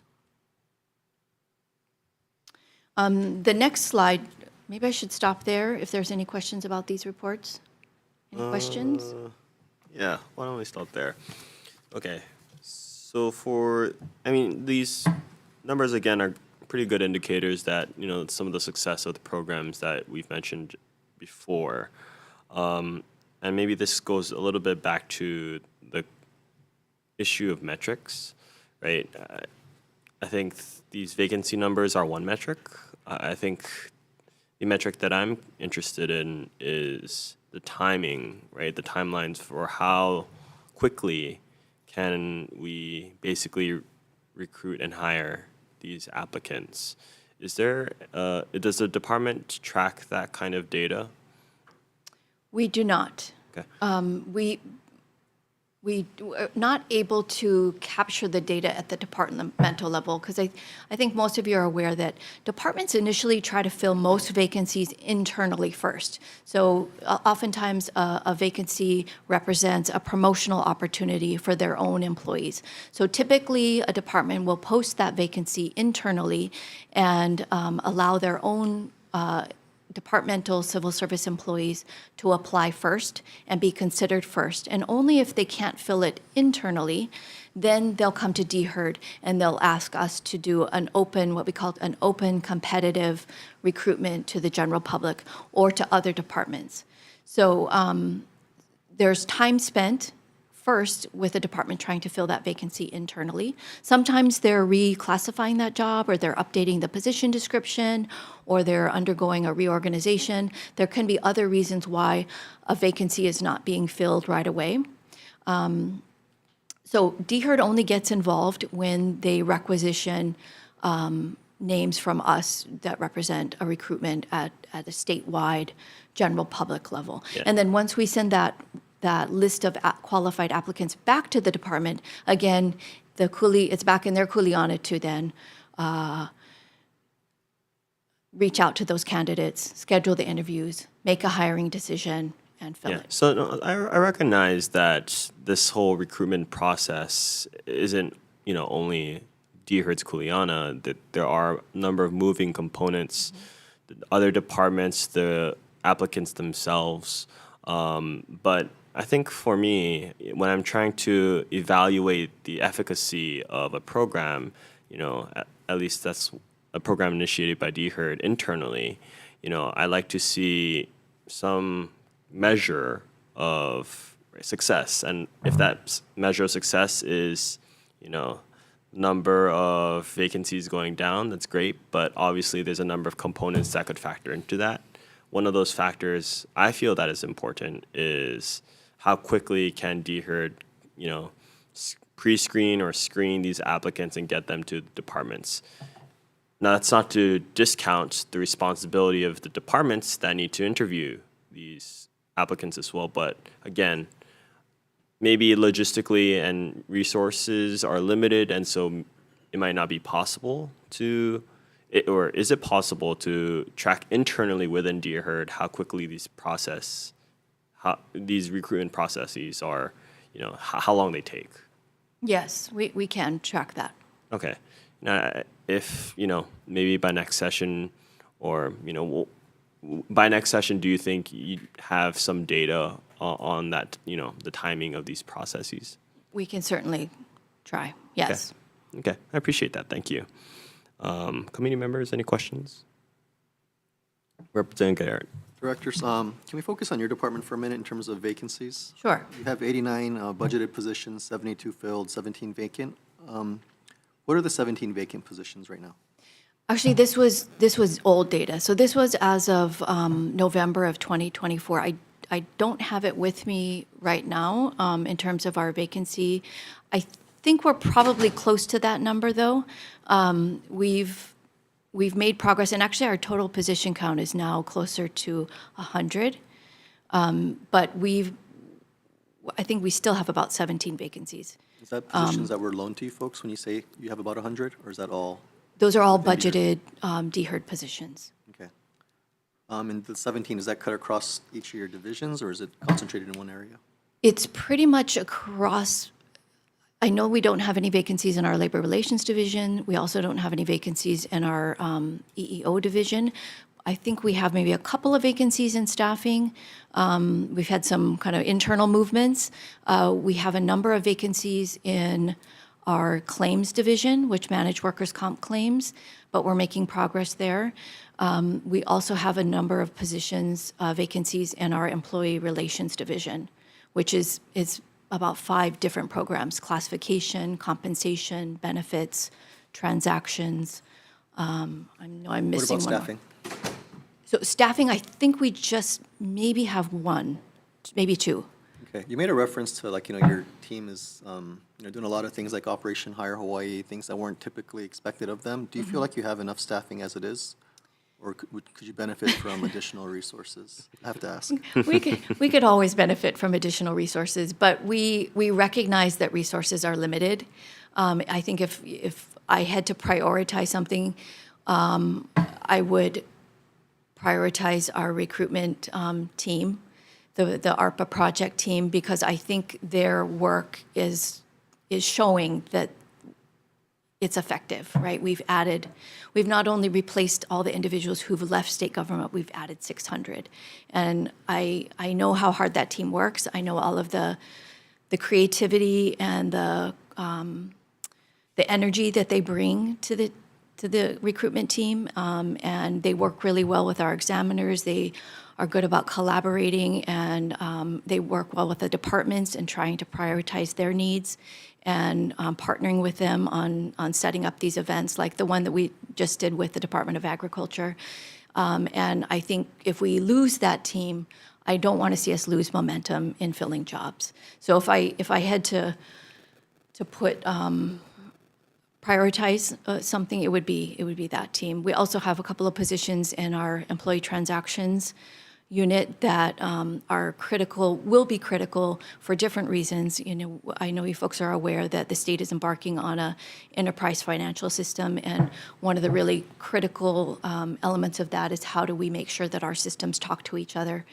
And employee data and employee metrics are an important part of the state's fiscal health. And to be able to have staff that can make sure that our human resources management system talks appropriately with the financial system is going to be critical. And so those are probably my two highest priorities.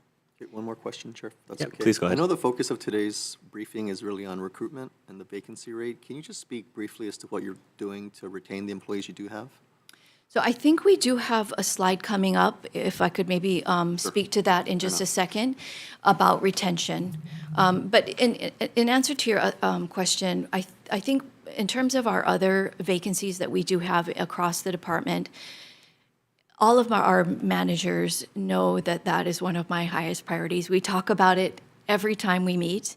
We go over it, we strategize what's working, what's not working, what does the applicant pool look like, how are we going to fill it? Do we need to lower it? Do we need to look at some kind of incentive?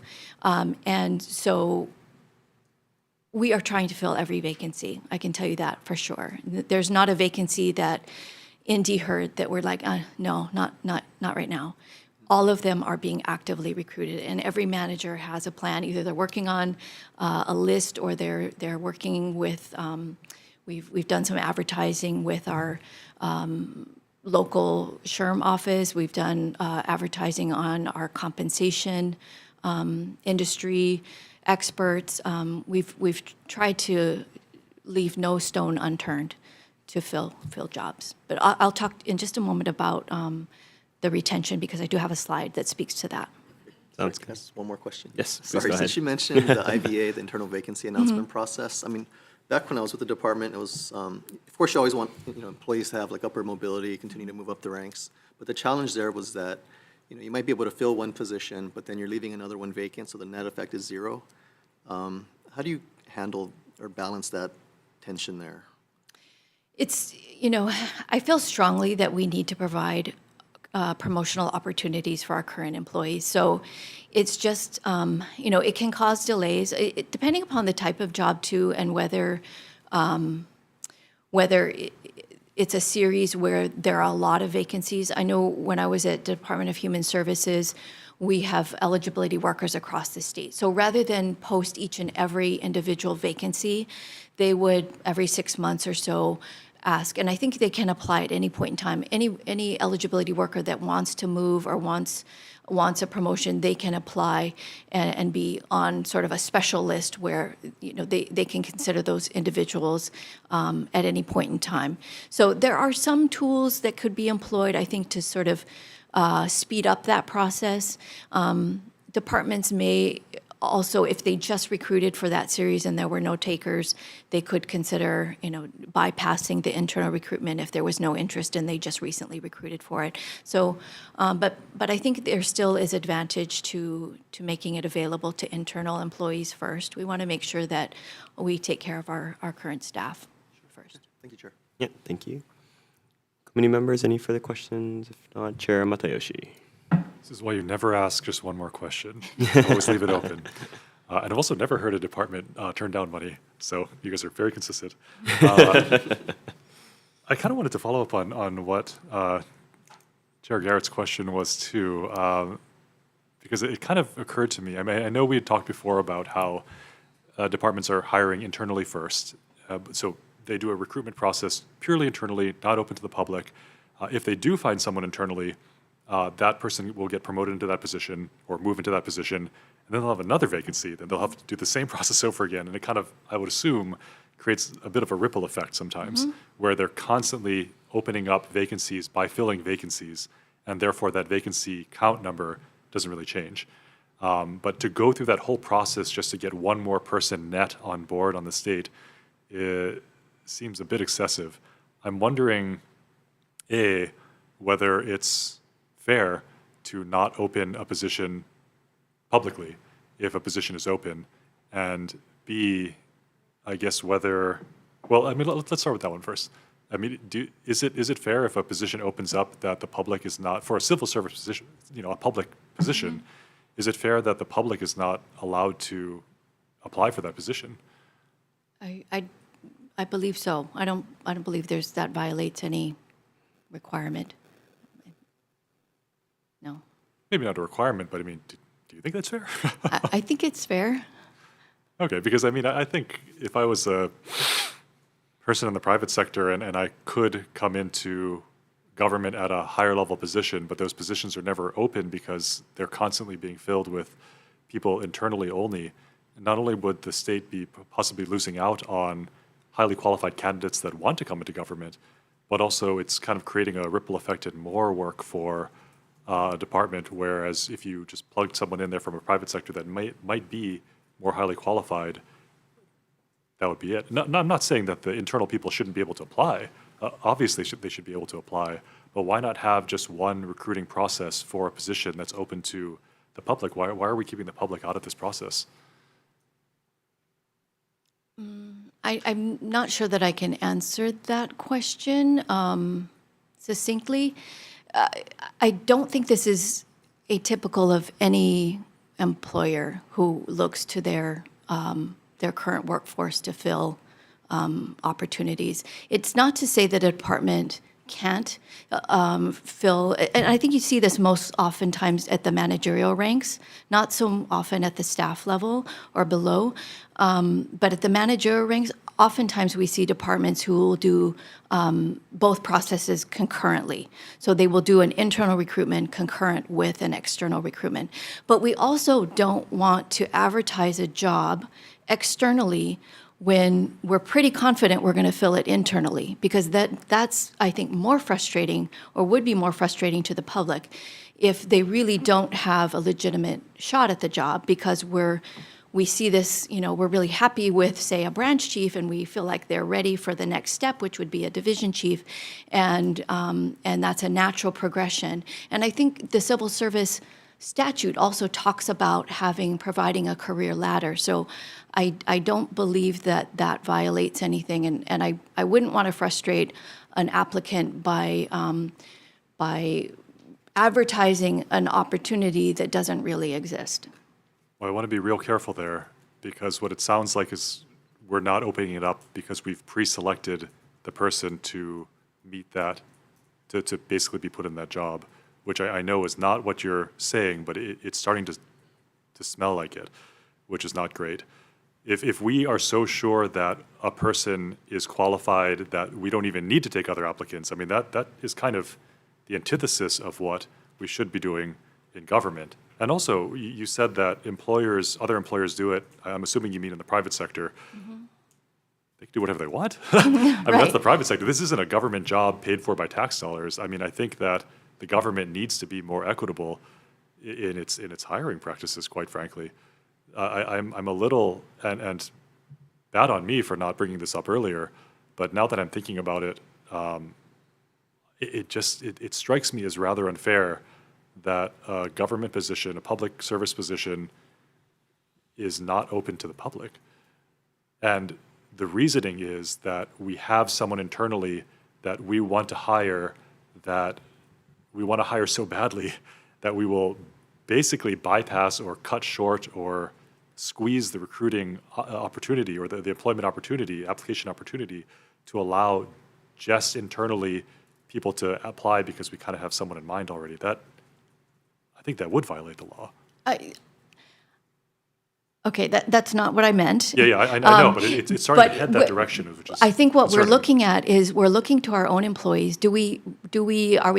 reasonably comfortable with our applicant pool? And if we are, because either we have a sufficient applicant pool internally, and we can also do transfers within state government. So if you're a civil service employee in another department, once they consider their own internal applicants, departments can also entertain transfers from other departments as well.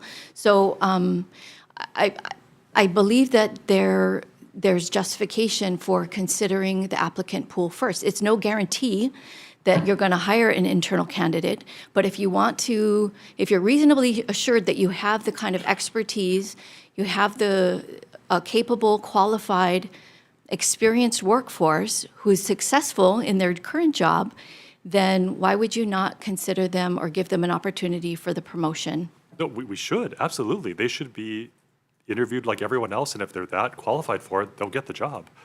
I don't think that we have a bad workforce. I'm not trying to disparage our workforce at all, but I think they should be considered with everyone else. I mean, we're limiting our options in government, and it's not like we're flush with employees here. We have a huge vacancy rate.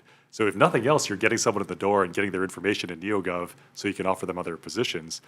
But B, what you said kind of makes it worse, I think, saying that we can first do a process internally and then the next step isn't even offering it to the public. The next step is offering it to other departments to kind of come in. We're still keeping this in the sort of you're already a state employee pool before we even offer it to the public. I don't understand how that is fair or ethical. I mean, I know it's kind of how it's always been done, but does that not strike you as rather unfair to people who pay taxes that pay all of our salaries?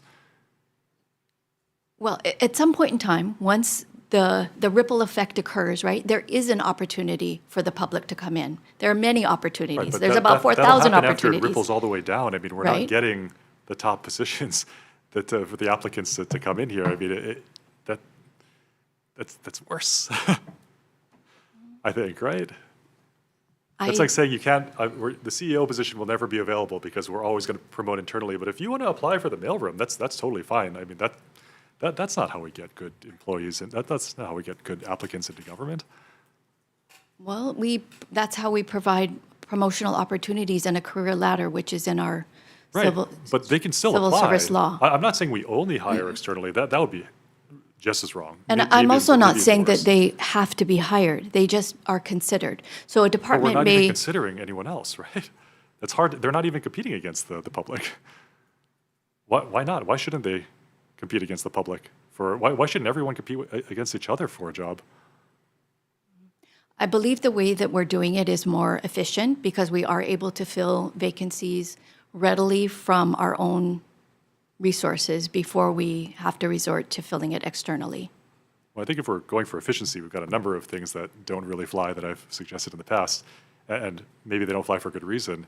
But how can we say that no, efficiency is not important enough to do XYZ, allow departments to not have to call everyone for interviews, et cetera, but then say that efficiency is so important here that we don't want more applicants, we don't want to expand the pool to see. I mean, if that person that departments are thinking of is really that qualified, they'll get the job. But I'm not sure that's always the case, and I'm not sure we should be unfairly limiting that person's competition for that job. Well, I suppose we can have further discussion. Yeah, no, right. I think we could continue this discussion, but is there another line of questioning on this subject? For that one, we can continue it offline. I am a little concerned. I'm looking at the numbers too to change the subject. This is the largest vacancy by class of work series. Is that up there? Yeah. It's the Controlling PowerPoint. previous. Okay, so the very top line, office assistant, you have about 1,400 applicants and only 500 vacancies. Doesn't this kind of, and the reason why this number is so different, I think, is what you're saying is that the departments aren't really interviewing well, or maybe they don't like all of these 1,400 candidates that you're feeding them. Doesn't this speak to maybe deterred interviewing them and just putting them there, especially for a job like office assistant. I mean, it seems like the system is not working if you have 3 times the number of qualified applicants for 500 vacancies, and the vacancies are still vacant. Don't you guys want to just put them in there? Or? I don't think we have the resources to interview 1,439 applicants and be able to answer their questions about specific jobs. But if you could, I mean, we Departments are in kind a of went better around and position. around on that one already. Yeah. But the applicants themselves, I believe, in the application process indicate which departments they would like to work for. Is that correct? No, they do not. Why can't we ask them? And then, after you interview them, you can just put them in a department that they've already indicated they want to work for, too. I'm not sure why we're not asking them where they want to work when they apply. That seems odd, too. How do you know which department to? I mean, sure, someone applies for office assistant. I apply for office assistant. I go through the minimum qualification process, and then just random departments try to pick me out of the hat, and whoever calls me first, I'm kind of, I don't know, maybe I really want to work for Department of Ag, but they're a little slower, and I get calls from DLIR, and I'm like, oh, I wanted to work for Department of Ag. Shouldn't we tell Department of Ag, hey, here's an office assistant who wants to work for you, call him? So office assistant is a class of work that we have on WikiWiki Hire. So the way that it works, we take in applications periodically. We take in 100 plus at a time. We screen them all one time. We send letters to all the applicants telling them, here's a list of contacts. You're qualified, first of all. You're qualified for Office Assistant 3 or 4, whatever the case may be. These are the departments and the contact information of the individual recruiters Right, this is for who are Wiki, but hiring. for other things. Yeah, so Office Assistants is under WikiWiki. So those applicants can call. If they want to work for Department of Health, they can call the Department of Health and say, I want to work for the Department of Health.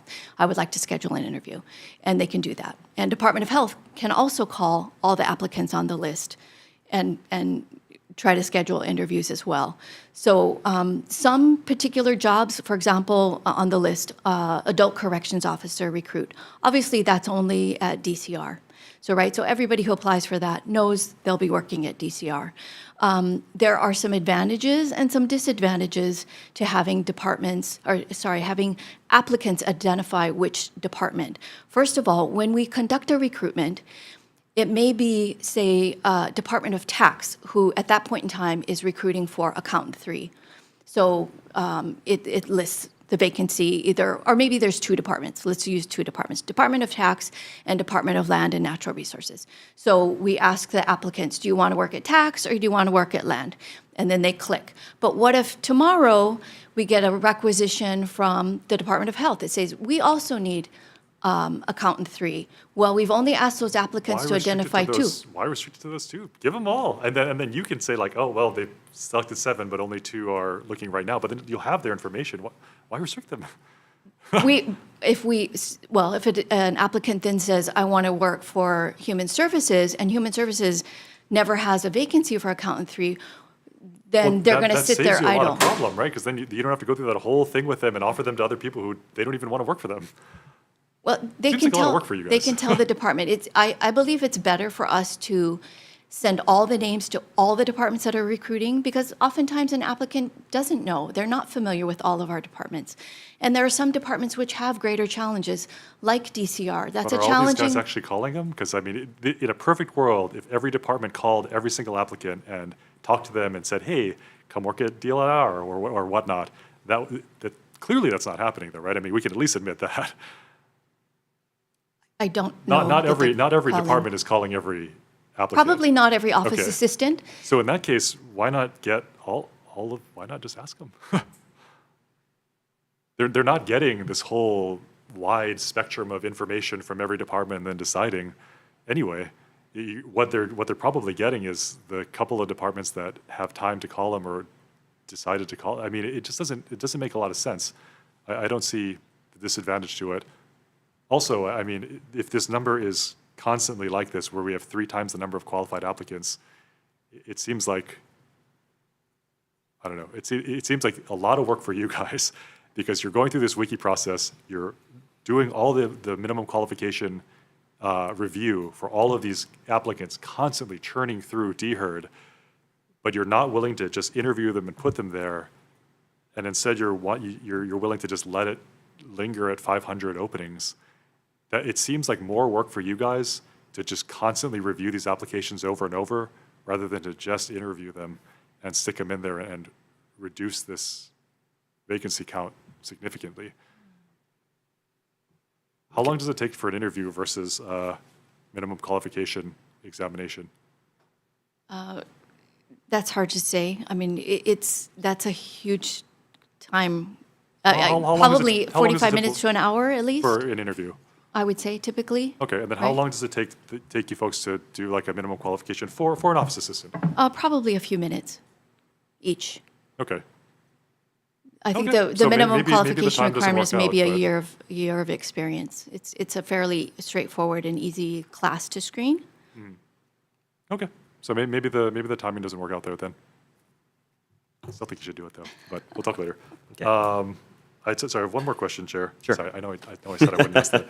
I really do only have one more though for this. General laborers, why is the number so discrepant? You have about over 1,000 qualified applicants and 76 job openings? What? That one really stuck out at me.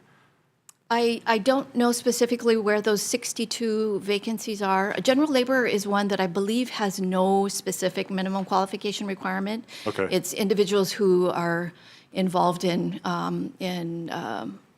well, just as the name implies, general labor. It's a blue collar worker who assists with construction and maintenance, and so I don't specifically know where those vacancies are and why they're not able to fill those jobs. That's an incredible number of qualified applicants per Mm-hmm. vacancies, though. Can we tap that for another job?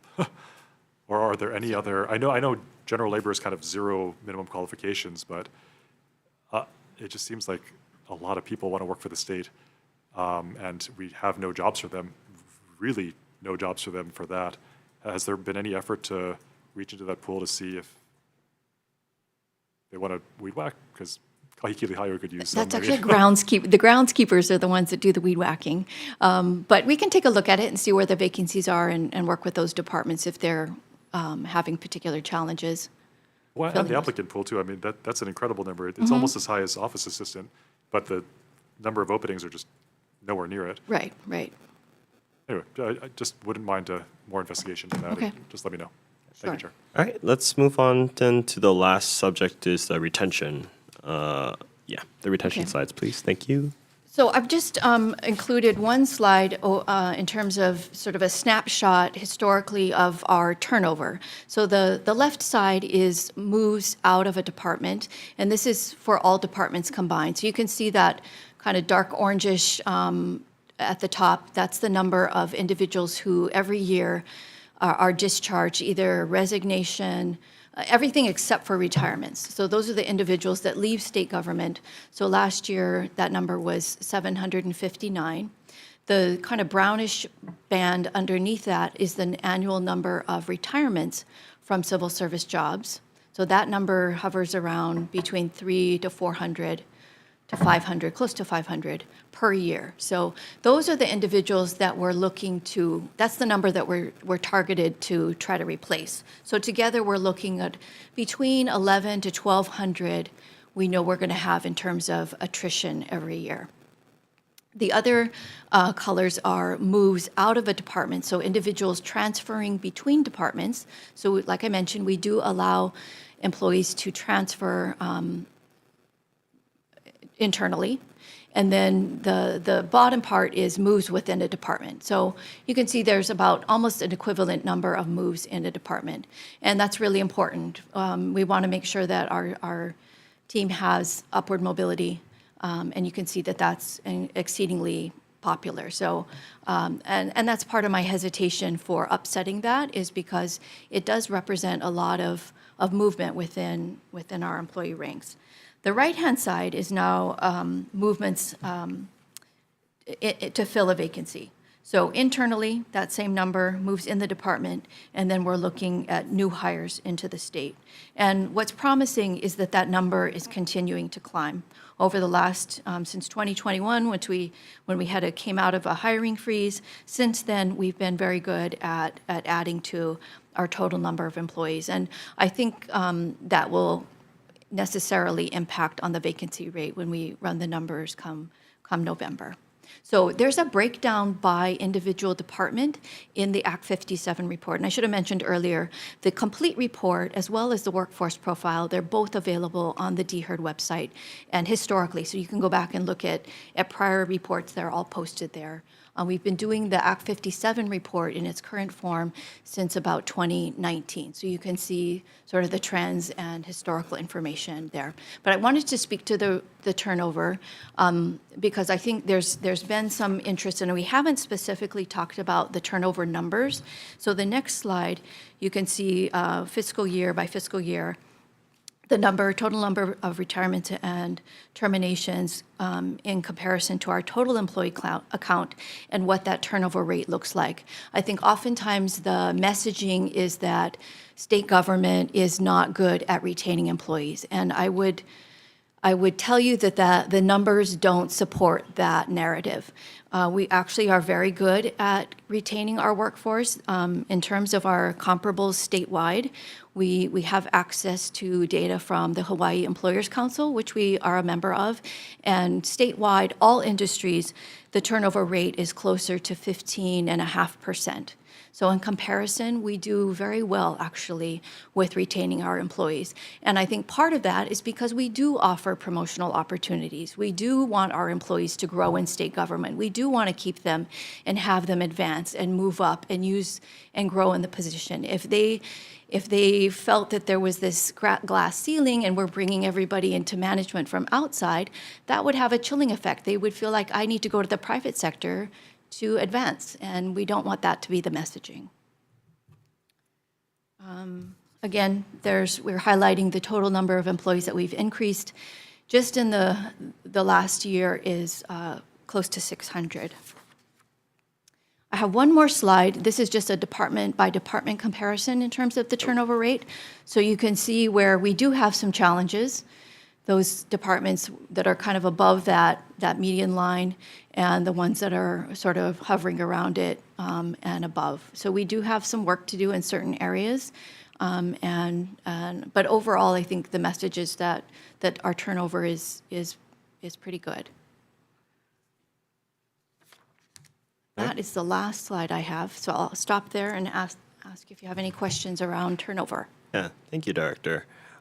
Just regarding the turnover rate on that second to the last slide, with departments who are struggling with extremely high turnover rates like Hawaiian Homelands, DCCA, Budget and Finance, do you guys go and help them address, what are the factors to the high turnover?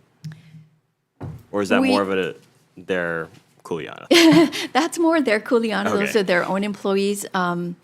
I can tell you a couple of things about when I look at this and just a couple of notations. In terms of the two departments that are sort of above the line, DCCA has a lot of, and also Hawaiian Homelands, they have a lot of exempt hires. They have a lot of exempt employees. So their civil service ranks are just a fraction of their department. So while the numbers are high, I think they're still effective because they do have a large contingent of exempt employees. Of course, we're available to help them with any kinds of issues that they think DHERD could help them address turnover.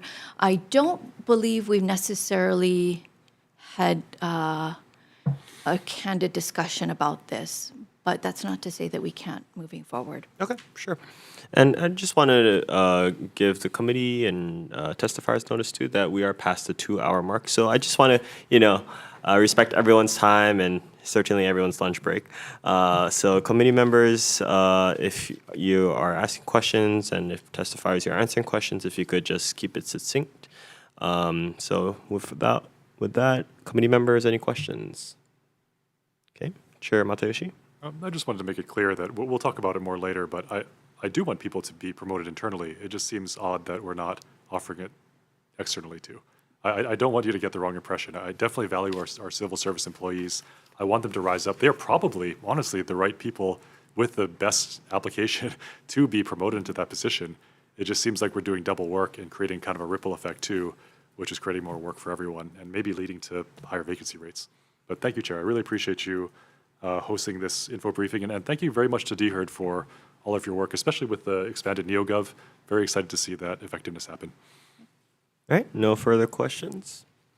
Okay, well, I want to thank all the committee members and certainly thank DHERD for coming out to inform us on all the different initiatives that they're undertaking to address this really complex but important issue in our state. We look forward to continue updates during the interim as well as going into the legislative session. And with that, I'll be adjourning this informational briefing.